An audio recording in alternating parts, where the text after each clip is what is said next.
He must catch around 20 pikers a day if he's to satisfy his large brood.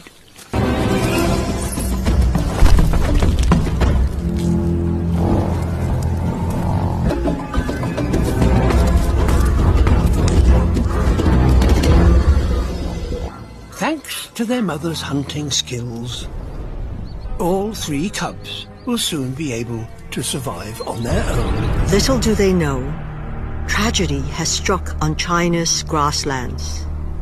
The fox cub's mom has fallen victim to Tibetan wolves.